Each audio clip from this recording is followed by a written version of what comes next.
What's going on, everybody? It's Neil from 2AF. Thanks for watching. Man, today we've got something kind of cool to talk about. I've been hoping to get these in for a while. I'm excited to talk about these. I'm excited to show them to you. And if you have any other questions past watching this, always be in touch. I'm always happy to help. But we've got the Ridgeline RD15 LPR, right? RD, obviously Ridgeline Defense, 15 for AR-15, LPR for light precision rifle.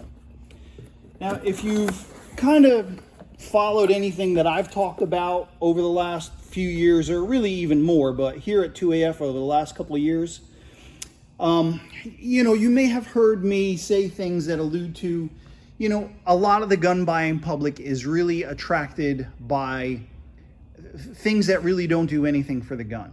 A cool color finish, camo patterns, big buttons, oversized controls, things like that, right? So visually, those things make the gun stand out from many other guns. But performance, it's either lacking or it's really not any different than anything else. What you're looking at here, in my mind, the way I look at it and the way I've learned about it, this is the exact opposite of that. If you look at this, right, and let's pull it out of here so you can get a little bit better look. There doesn't look to be anything striking or different about it. Regular 16-inch gun, right? Long free float rail. Magpul CTR, very good quality stock. Nothing different about it though. Magpul Mo grip.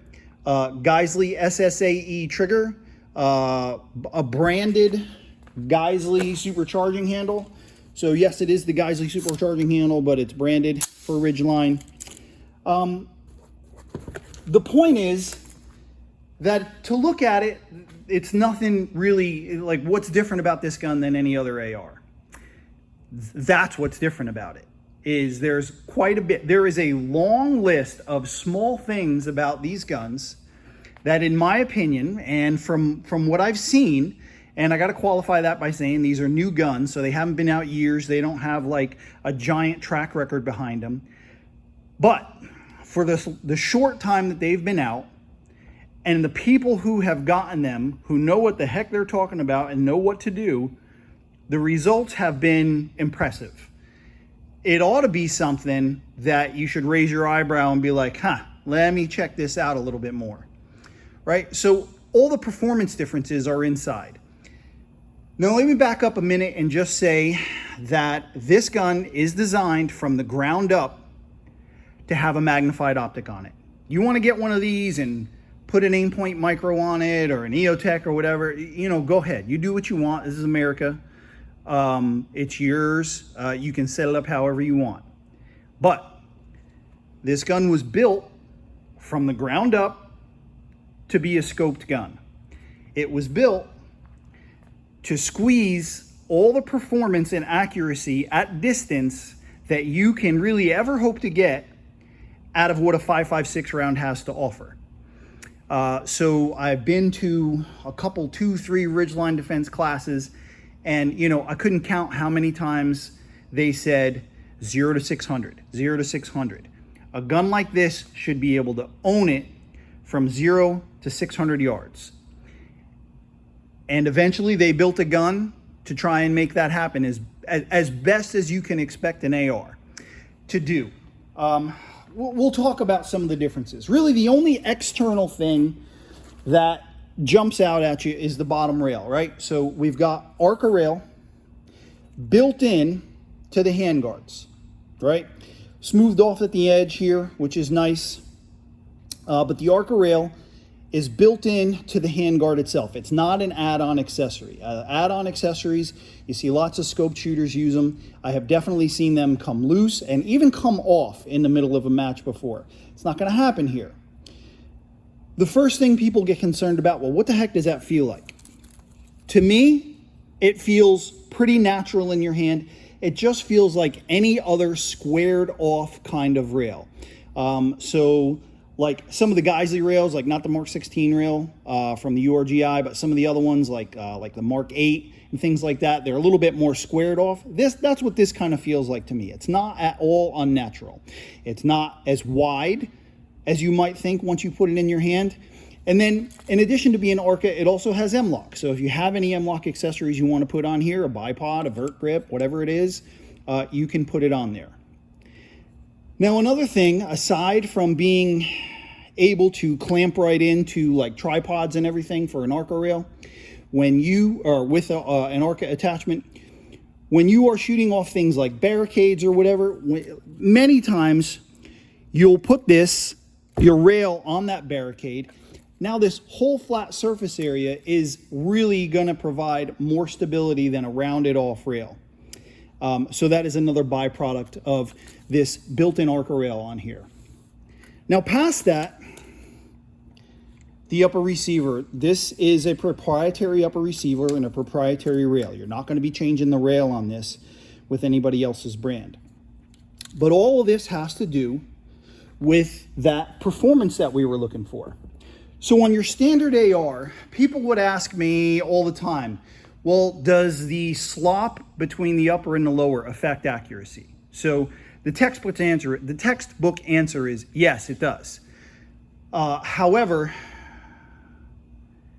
tangibly, what you can feel, what you can have, the accuracy in the gun, it doesn't matter as much as people think, because even if you get a really nice fitting upper and lower, there's other things on the gun that are going to prevent you from getting the max accuracy out of the gun.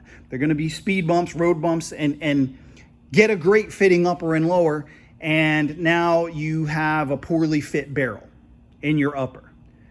So like there's a list of things that prevent you from getting really the absolute max accuracy out of the gun that have really, from my experience, they've all been addressed with this gun. So the way the barrel goes in the upper, right? How square the upper is and how square the barrel is going to fit into the upper. How strong, especially the forward part of the upper is. Is it going to have flex? Your gas block, how it attaches. You know, this is another thing people would ask, well, you know, does putting a taper pin, drilling a taper pin through the barrel, is that going to affect accuracy? Again, the textbook answer is yes, it does, right? So say you use a barrel that doesn't use a taper pin. Well, why didn't my accuracy improve? Again, because there's other road bumps or speed bumps along the way that prevent you from getting the accuracy. We already talked about upper and lower fit. Now we just talked about how the gas block goes on. So it doesn't use set screws that are putting pressure up from the bottom. That doesn't have a dimple in the bottom because it doesn't need it, so that doesn't create stress in the barrel. It doesn't have a taper pin that goes through it or a roll pin that goes through it to affect accuracy. It attaches in more or less a proprietary way. It's not, I shouldn't say that. It's not there. There's been other companies to do this. They've just done that kind of same thing in their own way. What's some other things we're talking about? Oh, the barrel nut, right? So almost, I don't really know of another one except for like maybe, of course, an LMT MRP, but pretty much all of your free float handguards, your barrel nut that attaches the barrel to the upper receiver and secures it also secures the rail, right? And so if as you put pressure and as you put flex into the rail, that translates back to your barrel nut and can adversely affect your accuracy. So your barrel nut on these is not part of what holds the handguard on. It's completely separate. Man, what are some of the other things? We talked about the rigidity up there, the way the barrel goes into the upper, the way the gas block goes on. Of course, your barrel profile, they have their own unique barrel profile that's made for them by Proof Industries is who makes this barrel. But it's not like you can go to their website and buy it. They make this specific barrel only for Ridgeline.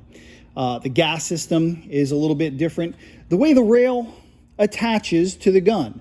We mentioned that a little bit before with how the rail doesn't attach to the barrel nut, but we've also got screws that create a tighter fit and a better match to the upper as you tighten those screws. So we've talked a lot about the upper on the gun. Aside from that, Geisley SSA E-trigger. We've got your Voltor A5 receiver extension. We've got castle nut, of course, is staked to a QD plate.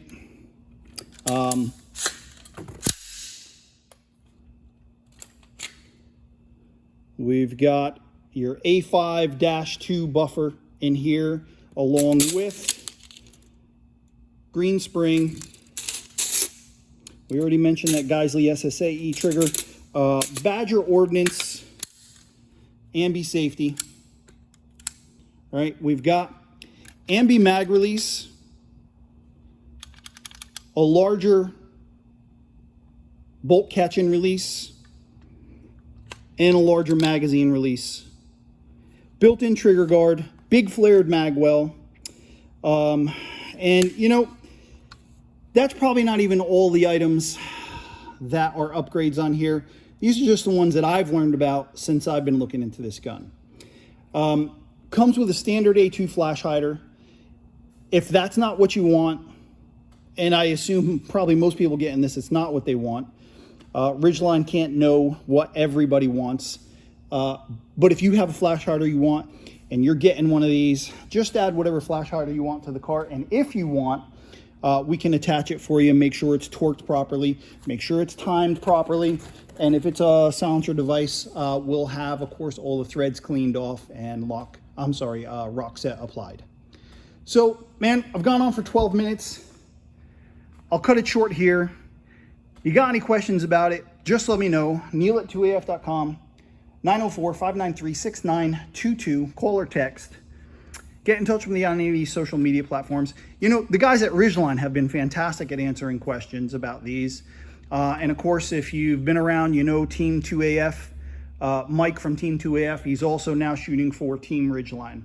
So we're all big believers in this gun. We all think that everything we've seen so far is just going to continue.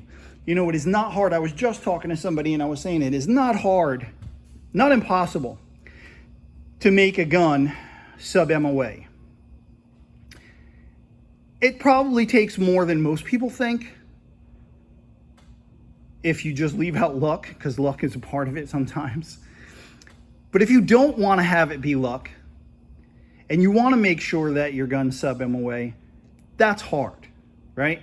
So like I started saying, it's not hard to make a sub-MOA gun.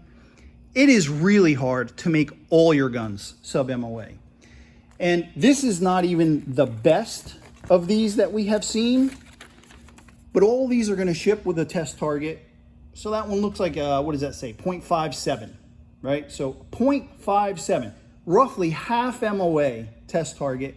And like I said, all of these that we've seen come through here, the ones I've seen other people who have gotten them online on different forums, everybody's getting results like this. Some a little better, some a little worse, all sub-MOA. All like, I haven't seen a 0.9 gun. Everything's like maybe 0.7 or better. I don't want to say everything. I'll tell you everything that I've seen. And I've also seen several people that I know who have these. Once they start testing ammo and shooting it some more, they can improve the test targets they've gotten. So anyway, like I said, I'll stop gabbing about it. If I can help, let me know. They're up on 2af.com right now. While you're there, get signed up for updates and email notifications. It's the best way to keep an idea of what's coming in the warehouse, what's going out of the warehouse, and what's going on around the warehouse. That's all I got for you today. Thanks for watching.